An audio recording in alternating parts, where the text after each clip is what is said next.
રાજકોટમાં બાઇક અને સ્કૂટર રેલીથી કરવામાં આવેલ છે। આ પૂરા માસ દરમિયાન રાજકોટ શહેર ટ્રાફિક બ્રાન્ચ અને આરટીઓ રાજકોટ તરફથી ટ્રાફિકને અવેરનેસ માટે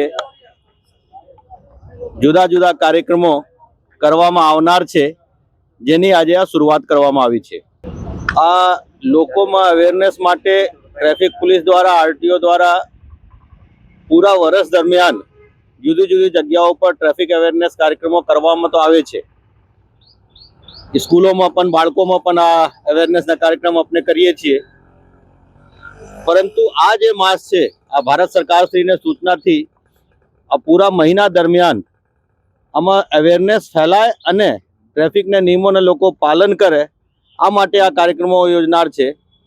ટ્રાફિકને અવેરનેસ હોય લોકોમાં, લોકો પોતાના જીવ બચાવવા માટે અને બીજાના જીવ ના જાય આ માટે કાર્યવાહી કરે, આ ઈચ્છનીય છે।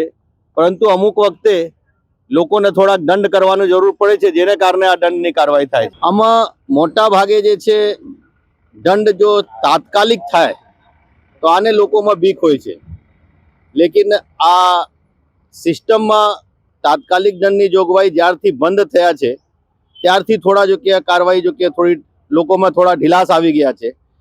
લેકિન આપણે અવેરનેસને થ્રુ અને બાકીને થ્રુ આમાં કેવી રીતે આના ઇમ્પ્રુવમેન્ટ થાય આ જોઈશું।